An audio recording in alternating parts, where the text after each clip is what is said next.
Holy City Center Radio, it is episode 42. Thank you so much for joining us another week. Happy to be back on the microphone, and today's guests are some good ones. It is Josh and Jen McConnell. They own McConnell Real Estate Partners. They describe it as a concierge-style real estate agency serving the greater Charleston area, but they're also passionate about raising money and doing so specifically for the MUSC Pediatric Cancer Research Department. They do this through their own nonprofit called the McConnell Foundation. And besides, they're about to have a big event coming up. They also donate a portion of every commission at their agency towards the fight for a cure. And the couple was grateful to donate $50,000 last year with a goal of reaching $100,000 by the end of this year. Just massive numbers, which is amazing for the fight against cancer. And if you're wondering why, they were inspired to start the foundation after their son Bodie survived a stage 3 neuroblastoma diagnosis when he was just 5 months old. They're going to dive into that. They're going to talk a little bit about their business as well as the foundation and their upcoming gala that they're hosting. So it'll be a really good story, and I'm excited for you all to hear that. But before we go and talk to the McConnells, just a few reviews of what I've been up to since we've had a little bit of a break here.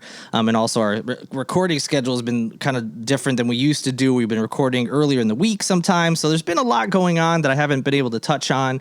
The first one is exciting, but I do need your help. You have only a little bit of time left to vote for the Best of Charleston in the City paper, the 12th, which is Tuesday. Is the last day to vote. I am humbled and honored to be nominated in, I think it's 5 total categories. We'll figure out here in a moment as I count them down. But yes, best local blog, best website, best Twitter account, best Instagram account, and best local podcast, which you are listening to right now. So hopefully you think I might be the best. And if you can hear my cat meowing in the background, he thinks we're the best. Right, buddy?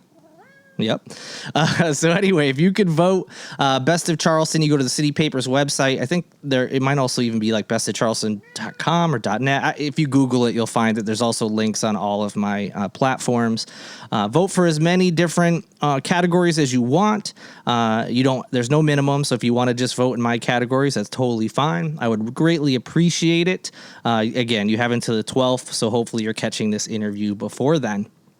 Outside of that, I've been able to do some good things. I've talked about this a couple times with things getting back to normal around town, more events are happening that haven't in the past, or they're having more people attend things, and it's been great. I've been actually getting out of the house and doing some fun things.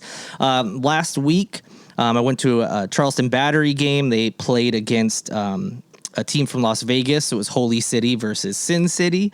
So they thought that would be a great match for Holy City Center to go to. So thankfully, or I should say thanks to the Battery for inviting me out. They have these, what they call suite boxes, but they're not the kind of suites you think of in, big, massive stadiums.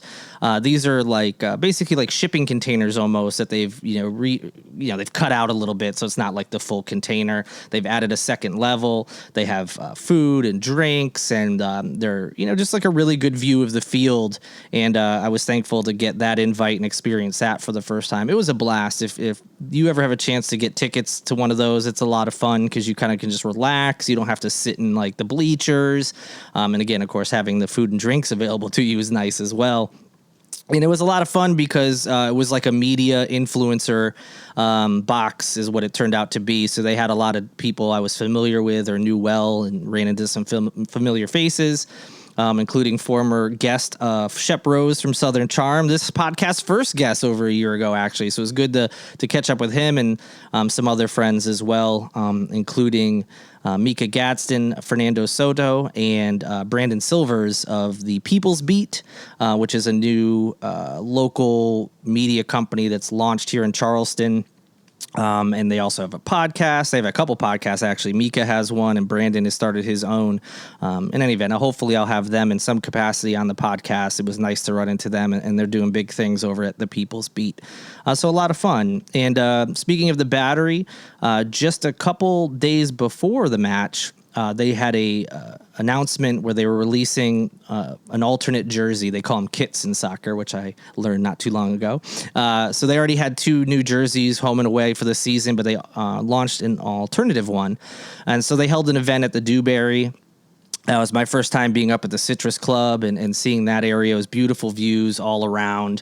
And it was fun just being able to be some of the first people to see the new jerseys, or kit, that they released. And then they also had them for sale. You could pick them up afterwards. So it was cool. There was players there, again, media people, people from Volvo, because they are the sponsor of the jersey. So just cool to see people from different backgrounds hanging out and seeing these new kits for the Charleston Battery. A couple more really fun events that I attended over the last few weeks. One was TEDx Charleston. A lot of you are probably familiar with TED Talks. You see them online. And then, there's different cities that have their own smaller version, and they've been doing it here in Charleston for a handful of years now. They'd have to take a break because of the pandemic. And it was my first time attending. I had never been to a TEDx event. I had wanted to and just hadn't been able to make it work with my schedule. So I was super excited to finally attend one. I was at the Charleston Music Hall, which is an awesome venue here that I always love going to events at. And they had some incredible speakers that were there, just running the gamut from, an Olympic silver medalist, and Raven Saunders was there to talk about her experience, not just with the Olympics, but dealing with her mental health struggles and the loss of her mother shortly after she won that medal at the last Olympics. Well, actually, 2 Olympics ago, since we just had the winter ones. From someone like her to this gentleman who created the world's first vertical saltwater farm. So what that is, basically he was inspired by climate change and rising seawater. What could we be facing? How is that going to affect our agriculture? And trying to find ways to grow food using salt water. And just these really innovative people. Also in line with our conversation that you'll be hearing soon, there was a doctor from MUSC in the research division who's doing work with cancer research. He and his team were doing some research and accidentally came across these things called nanotubes, which, I'm going to probably butcher some of this. I'll try to keep it as simple as possible and encourage you to go look this up later, because all the talks will be online at some point. Basically, these microscopic tubes that they could use to send medicine for things like cancer directly to the tumor, avoiding the rest of your skin and cells and everything else to limit the amount of damage, because a lot of those treatments like chemo is a poison, basically. And so that would kind of help pinpoint, exactly where it needs to go and try to avoid harming other parts of the body. Just like these really, like I said, innovative and creative people, and they're all based in the Charleston area. And there's so many more. Those are just a few that jumped out. There's also some musicians that played, and some food and drinks after that everyone could enjoy. So a really fun event, and just it's incredible to learn about the really cool things that people here in Charleston are doing. You can go to tedxcharleston.org. Learn more about each of the speakers. And again, eventually they'll have the videos up. They tend to post them after, some time has passed from the event. And if you have a chance to ever go see this event in person, I highly recommend it. The other cool event I did was at the College of Charleston. It was basically like a lecture or a talk. It was called Critical Conversations, 2 Women Bridge the Racial Divide. And the 2 women, one was Polly Shepard, who, if you recognize that name, she is one of the survivors of the Mother Emanuel shooting that occurred in 2015. She's actually the one, for those who know the stories from that horrible day, she's the one that the shooter asked if she had been hurt. She said no. And he said that he was going to keep her alive so she could tell the story. So that is who Polly Shepard is. So just being in the same room as her, someone so brave who was told this story and had to go through something like that and has come out trying to turn it into a positive, that alone was powerful and inspiring. And the other person she was joined by is a woman by the name of Margaret Seidler, whose family has lived in South Carolina for generations. And so they connected shortly after the church shooting. at different events around town. And then after they started to become friends, Margaret was doing some research into her family and found out there was a lot she did not know or was left out of the narrative that she was told. And she ended up finding out that some members of her family not only owned slaves, but also were like big into trafficking as far as selling as well. And just like this horrible thing that she learned about her family history, and she was having a hard time dealing with that. And she said that, Miss Polly Shepard helped her kind of reconcile her family's past with, the fact that it's not her and, that she can't be blamed for that, but also dealing with having that in your background, having that family trauma in there and what that means. And so they built this friendship based on these two, although different, but types of, traumas or darkness, and built this amazing friendship. And obviously I didn't spell this out, but I would think it's clear. Polly Shepard is black, Margaret Seidler is white. And so they started this friendship. They ended up deciding to take a trip to Selma and Birmingham, Alabama, together, and to see some museums and to see the Edmund Pettus Bridge in Selma, of course, famous for protests, specifically with Dr. Martin Luther King walking across it and John Lewis. And so they walked that bridge together. They went to, I forget the official names of the museums in Birmingham, but they dealt with, our history in America with racial tensions, racism. And there's also the museum where I forget the name of it, but they basically try to document every single lynching that has ever happened in this country, and they break it up by county. And there's this really moving display there. I haven't seen it, so what I'm saying when I say it's moving, it's from what I've heard from people who've gone there, and both these women said it was moving as well. So they have this really unique friendship, and then they went on this trip, and they brought along a couple, reporter and a photographer from the Post and Courier. There's an article that you can go find about it. And so after that article came out, they were asked to do a talk at College of Charleston. Obviously, the pandemic kind of delayed it, and they finally had it. So it was just amazing to hear both of their stories, how they became friends, how they've navigated some tricky aspects of that friendship, or trying to move forward in the best way to help their community ease any racial tensions, systemic racism, things like that. And it was just really fascinating and moving to be there. And to top it off, it was moderated by two really impressive people as well, Dr. Bernard Powers from the College of Charleston, and Marjorie Wentworth, who was the former poet laureate of South Carolina. They both have released numerous books, including a couple involving the Mother Emanuel tragedy. So just these four incredibly impressive and inspiring people. And, it was, I was thankful to be there, and it was interesting, and it was moving, and it was quite the event. And I don't know if they're ever going to do a talk like that again, but if they do, definitely look into it, because it was pretty incredible. Outside of that, I also had a rush of interviews. Like I said, everything is just like flying back here now, events and everything else. So I did 3 interviews over the last few weeks. One was with the amazing Quentin Washington of Quentin's Close-Ups. I had my 8th appearance on his show that airs on YouTube. You can go check that out. Most of it had to deal with not this, when you hear this, not this past weekend, but the weekend before. We talked about like the Bridge Run, Flowertown Festival, and the Credit One Open, which is the women's tennis tournament, formerly the Volvo Car Open, which is now underway. So we talked about those things, but still, we did talk about some like restaurant openings and some other things that are coming up this month. So it's not all past stuff. So go check that out. I also did a interview on a podcast called Portfolio Pulse with Stephen Husky. He is a financial advisor here in Charleston. Full disclosure, he is my financial advisor. And he invited me on his podcast. He has a lot of guests, obviously, dealing with finances and things like that, but he also invites people like myself from the community who are doing whatever. And so he does a really good job with that podcast. You can listen to that. We talked about the history of Holy City Center and some things going on in town. And then the last one is a podcast called The Rich Life Podcast, hosted by someone by the first name Rich, hence the title. A really cool dude who I've only spoken to through, up until this podcast, I've only talked to him through DMs, and he's written a couple guest pieces for me, and so he invited me on the show. And that one hasn't come out yet, so keep an eye out for that.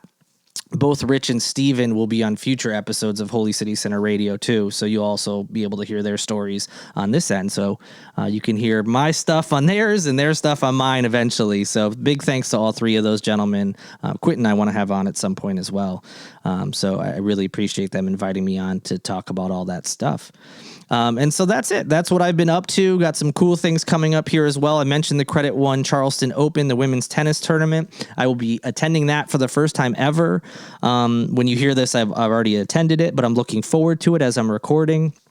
Can't wait to see all the changes at that Credit One Stadium out on Daniel Island, a bunch of upgrades, and there's been so many incredible concert announcements. So it sounds like, musicians are excited to come check it out as well. In addition to some of the ones we mentioned before, Elton John is coming to the tennis stadium, which is wild because he's, the legendary Elton John. Like, what do you mean he's coming to the tennis stadium when we have this big Coliseum in North Charleston and all these bigger venues in Atlanta and Charlotte? So that's pretty cool. And Santana, another legendary person, well, technically the band, but Carlos Santana is coming, and just amazing. So anyway, getting off on the tangent, looking forward to the women's tennis tournament. And my parents are in town, or will be rather, when I'm recording this. Can't wait to see them. I haven't seen them since I went back to Connecticut in September. So I'm sure on the next podcast, I'll have all sorts of things to share about restaurants we went to, or, whatever adventures we get into. So very much looking forward to having them here and visiting with them for a while. So I am in a good mood, and hopefully you will be in a good mood after you hear this interview. As I mentioned before, it is with a couple by the name of Josh and Jen McConnell. They co-own McConnell Real Estate Partners, which is a real estate agency servicing the greater Charleston area. But we spent a good chunk of the interview talking about the foundation they created after their son survived stage 3 neuroblastoma. And they have decided to create this nonprofit that benefits the MUSC Pediatric Cancer Research Department. So just a really cool story, and they have a gala coming up, which you should all try to attend if you are able, or support their foundation in any other way that you see fit. But I think it's a really cool story about paying it forward and being able to see their son survive this cancer diagnosis, and then trying to help other people have the same happy ending as them. So I think you'll enjoy it a lot. And so now, without any further ado, here it is, my interview with Josh and Jen McConnell.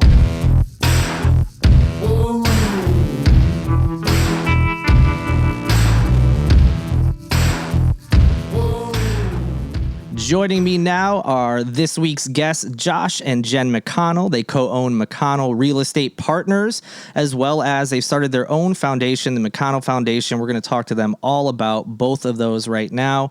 But first, Josh and Jen, thank you so much for joining me today. Thanks for having us. We're excited. Great. So glad to have you all here. And yeah, we're going to talk about your business. We're also going to talk about your foundation. But at first, I think it's good if folks know a little bit about each of you. If you could, just a short bio. You guys can take turns, where you're from, how you got here, maybe how you guys met, but basically everything leading up to starting your business. So oddly enough, we're both from the same hometown in Ohio, but we met here in Charleston. Oh, wow. No way. Did you know each other beforehand and just hadn't really connected, or?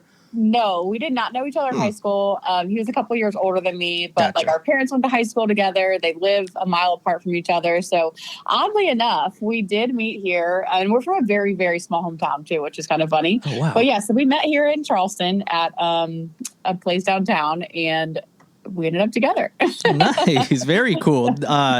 And it's not like a city. It's not like Cleveland or Columbus. It's like there's Amish and then 12 of us. It's literally Amish country. Like where Right. we're from is basically called Amish country. That's so wild that y'all didn't know each other, just, or the family names even. That's wild. And then meet at a completely different location. That's pretty great. Yeah. So did y'all go to school or anything in Ohio or down here, or? I went to school in our hometown called Ashland, Ohio. So I went to college there and graduated. And then Josh went to Clemson. Oh, okay, gotcha. All right. And so met down here in Charleston, got married, and then eventually, how did you all start McConnell Real Estate Partners? How did you all get led into that? So I've been in real estate since I was a junior in college. I actually interned with a custom home builder in our hometown, and they were opening up in Charleston or Wilmington, and I had never been to Charleston. So I was like, oh, that sounds like a pretty cool city. Like I might as well just go. You know, it's like 2021. I don't know. So I got the opportunity to come down here to open up their South Carolina division. And so I took it. And then I've basically been in real estate since then. And that was now 17 years ago. So it was just natural for me. I've always been in real estate. I've always knew I was going to go into real estate. So I transitioned from new construction into general brokerage in like 2016-ish is when I transferred over to strictly just doing general brokerage and still working with builders on the side. I think we had talked about, I mean, even, pre-marriage, always talked about doing this together at some point in time. But it was, it was just kind of as I was coming up the corporate side. And I think just as we progressed and standard of living adjusted, it was kind of tougher to make that leap to do it. And kind of ironically enough, the reason for the foundation, I think, was kind of the kick that kicked us into just taking a shot and taking a leap and opening the brokerage. Nice. So it sounds like you are coming from, the same background, but different, versions of it. Like you said, corporate side. And so you're both able to bring like maybe a different expertise to the table when you started your own business. Yeah, for sure. Yeah. We are complete opposites. Different skill set. And so you're listed as I saw on the site, a concierge style real estate. So it sounds like very much trying to, cater to your customers, your clients. What do you think would set you all apart from any other real estate agent that's out there? Well, I think it's exactly that. So we just have a very high expectation for ourselves, our agents, and just providing a concierge level service to every client, whether they're buying their first home, their last home, or they're investing in multifamily. I mean, for us, it's just so important to deliver that level of service that they're like, wow, like I had to do almost nothing other than pay for the property. And they just took care of everything. And that's what we want. People have busy lives. There's so much craziness going on. Like the real estate portion and buying a home or selling a home shouldn't be the headache for people. And a lot of times it is because they have to do so much. So we just try to take as much as we can off of our clients' plate so that they can maintain their life, keep their job, and we can just take care of everything for them because we do this every day, right? We're the experts. And that's what the level that we provide and expect for ourselves and our agents too. That's great. Yeah, because as people listening, I'm sure they're aware whether they've tried to purchase their own house or not. It can be quite the headache, and it's good to have someone else who can kind of handle all that for you. Because it's even with that, there's still so much that goes along with it and worries, whether it's money or moving and everything else. So it's good that you all offer that for folks. I'm sure your clients appreciate that. Thank you. Yeah, we've really just been back in Charleston, I guess, 6 years or so. And, the majority of our business, overwhelmingly so, is just based on referrals, which, means a lot to us. So we definitely appreciate it. So it's kind of our way of just like knowing that we're kind of on the right track, Oh, yeah, absolutely. So before we dive into the foundation, for those who are listening who are interested in real estate and the Charleston market, what can you tell us, especially coming out of the pandemic? I know there was a time where it was definitely a seller's market, it seemed like. What is the market like right now in Charleston from your perspective? The market is challenging on a couple different fronts. So obviously our limited inventory provides a multiple offer situation on pretty much every single listing, so that's one challenge.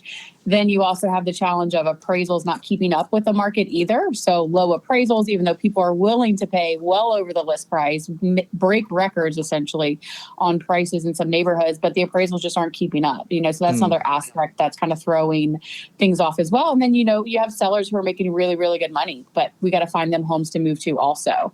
So it's definitely a market that you need someone who's on the top of their game and knows the market, can find and be connected enough to have off-market deals, because that's where a lot of deals are happening.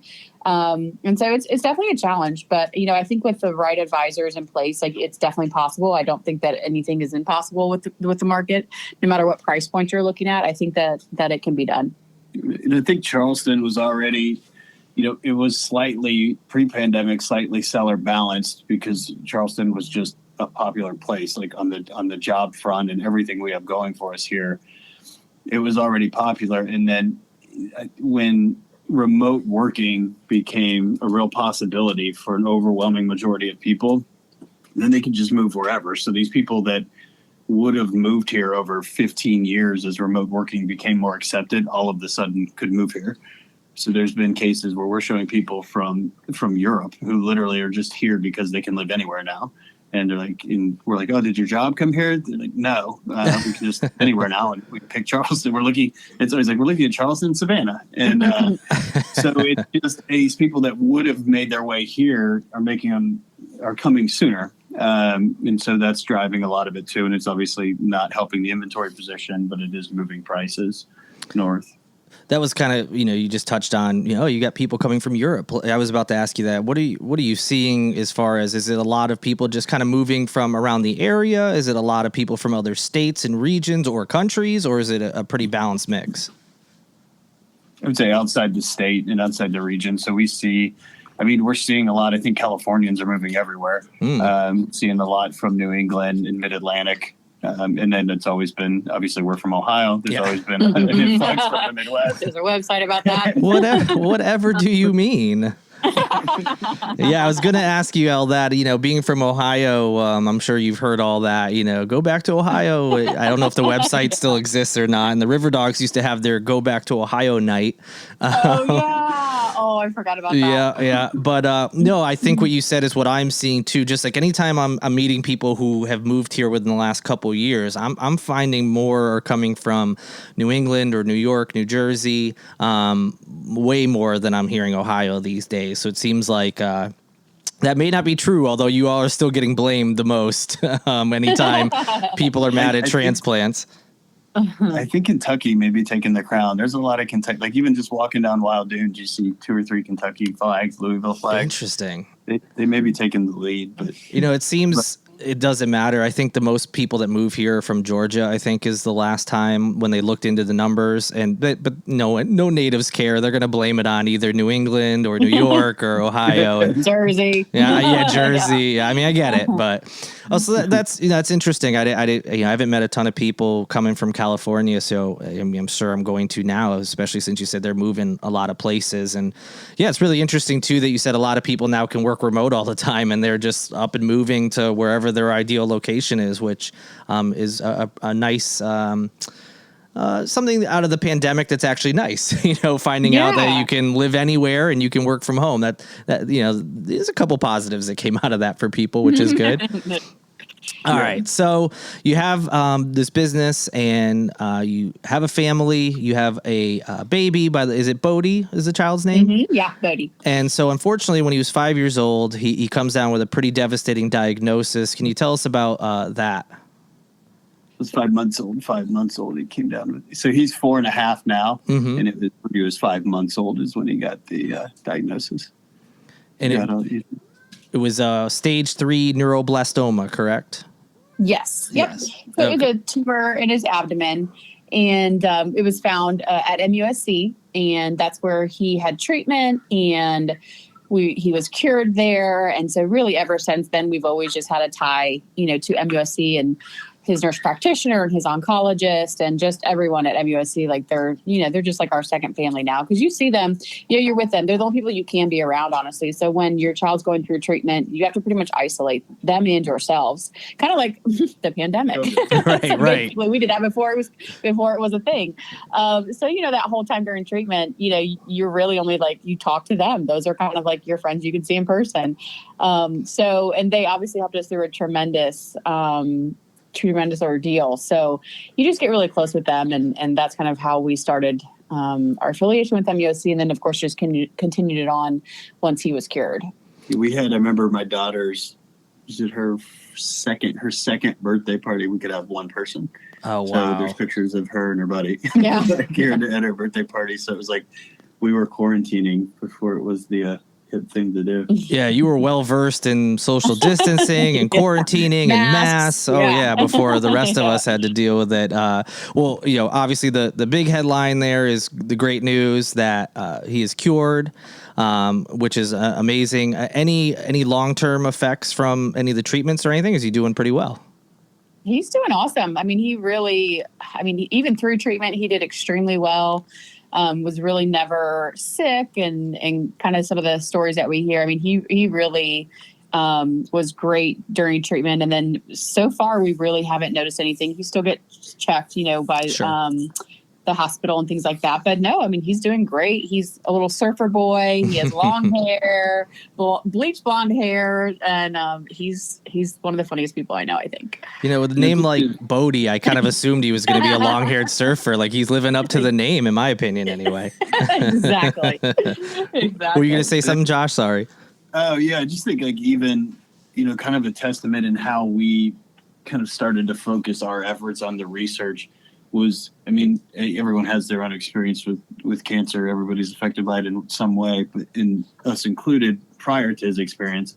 But the doctor actually used the term cured, not remission. And so we spent a lot of time, and they're very careful about how they word things to you. So when they tell you something, they're pretty certain about it.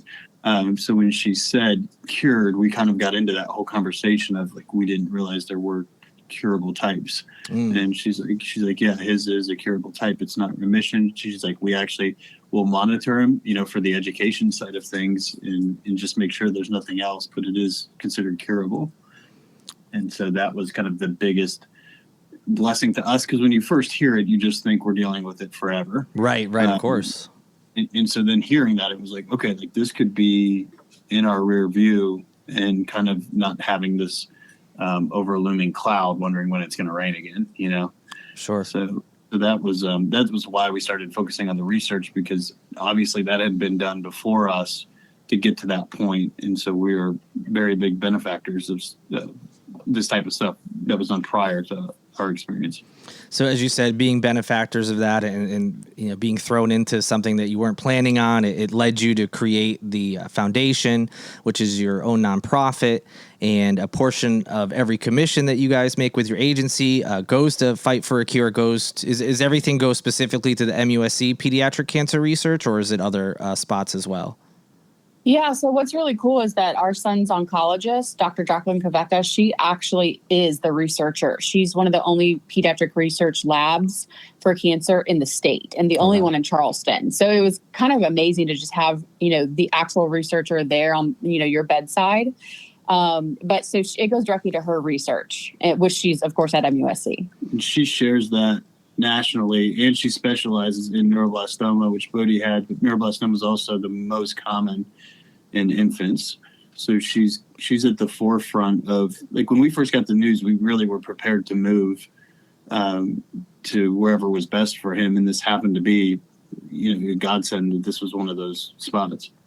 Almost, kismet or whatever you want to call it, that you all moved here, and this was the spot that could perfectly treat him and not, completely upend your life. Obviously, all sorts of stuff you all had to go through, but you didn't have to move to a different state or even move to a different part of South Carolina. So that worked out, obviously.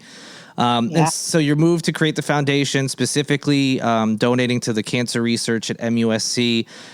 This is a pretty new nonprofit. I think last year is when it officially launched.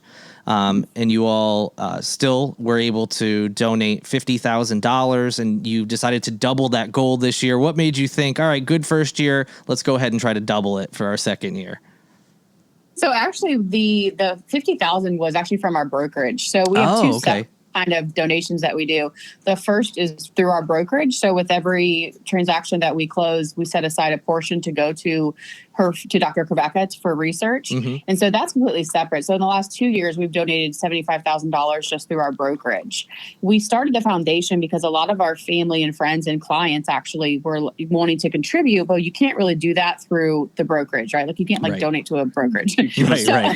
Yeah, and they wanted to, and they tried every year. I'm like, I'm so sorry, I love you, but I can't take your money.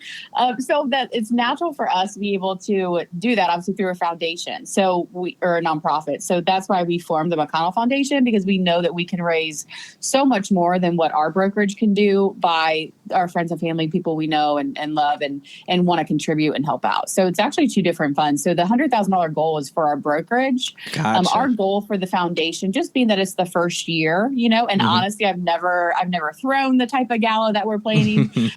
I have an amazing board who has those, so that's good. But our goal for the foundation is actually to donate $50,000, which I think is very attainable. Amazing. No, yeah, great. Whatever the total is, whether it was just 50, I'm saying just in quotes, or that's coming from your business and then adding in more. That's amazing. I mean, it's a lot of money, and will definitely help out a lot of people. And you just alluded to, you will be holding your first ever gala on June 18th. Tell us a little bit about that. Yeah. So, we love to throw parties and just have like friends and family, people together for a good time. And I really just couldn't think of a better way to do that than through a gala and to raise funds. Right. So we do a lot with the aquarium, for instance, and we go to their fundraisers, and it's just always a good time. You get to get dressed up, bring your friends. Like, we rented a car last time, we picked everyone up in the bus. Like, it's just a fun event. And I just couldn't think of a better way to just have a great night for people, but also have a big impact. And I felt like having a nice gala at the Harborside East in Mount Pleasant and just doing a really well done event. I thought that'd be the best way that we could raise funds for research. Yeah, and absolutely. And Charlestonians, they do love a good gala, that's for sure. We love our bow ties. Yeah, bow ties and dressing up. They love it here for sure. June 18th, 6 p.m. start time at Harborside East. For people who are listening right now, who may want to help out, whether it's they want to attend, maybe we have someone who owns a business and they want to sponsor. How can they get involved, regardless of which way they want to do so? That would be amazing. Yeah. So the foundation website is themcconnellfoundation.com. And on there you have links to tickets. You can contact me directly for sponsorships. We're also looking for volunteers for the day of. So yeah, we have a lot going on. We have silent auctions, and then we will be doing live auctions as well with Dr. Krivecka's needs for her lab. So if she needs certain amount of money for a trial drug, or she needs a certain piece of equipment, we'll be auctioning off those live items during the event too. So yeah, it's just the McConnellfoundation.com. Great. And you mentioned Dr. Krivecka will be there, which is pretty amazing. And I think that's always, people love donating, but it's also, for someone who's, seen these types of events and things and fundraisers, I think it's always helpful when people can say things like you just did, which is, oh, they're looking for X amount for this thing.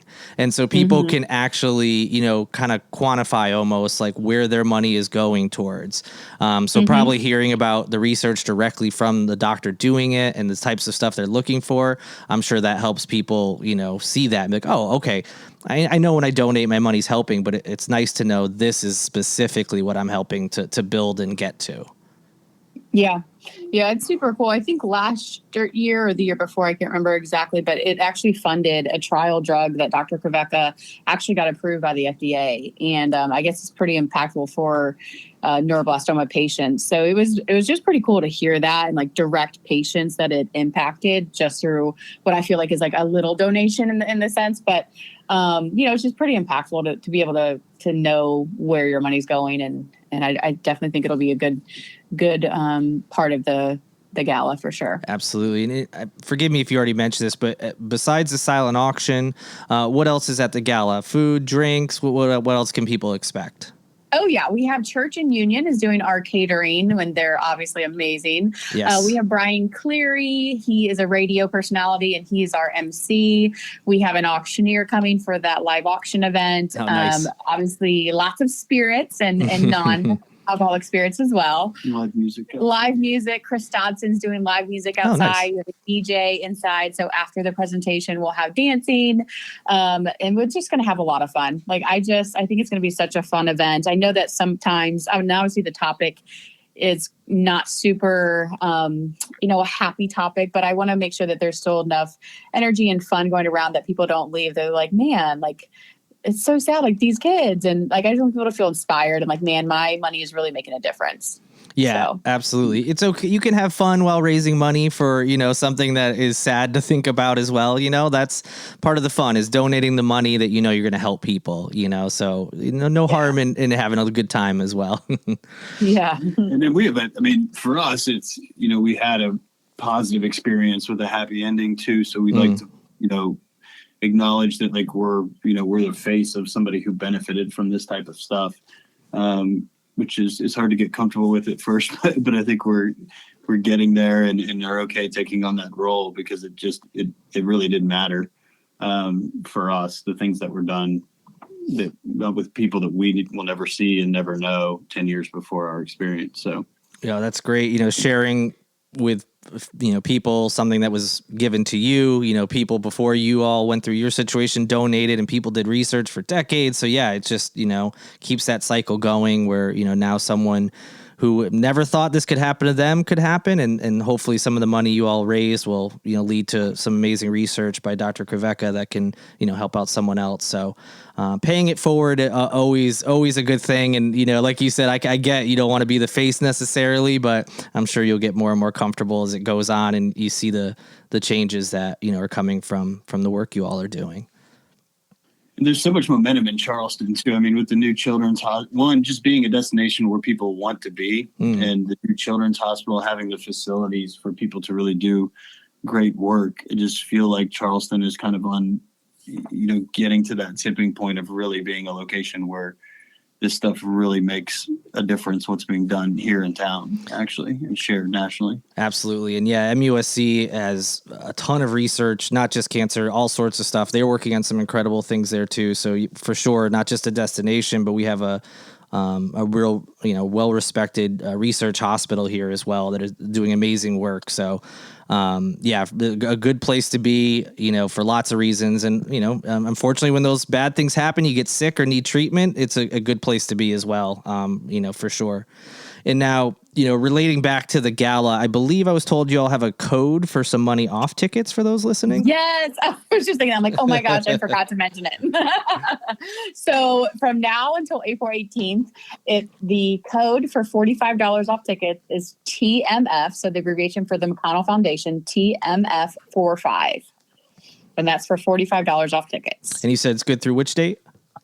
April 18th. April 18th. All right. I'll make sure, for those listening, we'll put that in the show notes as well. So if you missed it, don't worry. It'll be in the notes so you can go get your discounted tickets to what will be an amazing night that also will be raising money for a great cause. So great. If people want to learn more about, we've already talked about the foundation website where they can go for that. But if they're interested in your real estate business, where can they go for more information on that? Sure. It's the abbreviation for Charleston. So it's CHS Estates, ESTATES.com. Perfect. That'll be in the show notes as well. Such a great, story, thankfully has a happy ending, and you all are doing some great work already, only a year or so in. I'm sure a lot of people in the community, like you said, kind of at the top, pretty much everybody's been touched by cancer in some capacity, even if it's not the individual, someone in their family, a friend. And so I know that, a lot of people listening will appreciate the foundation you created, the work you all are doing, and we'll be hopefully looking forward to supporting you all as well. So thanks for doing that work, and thanks so much for joining me today and telling me your story.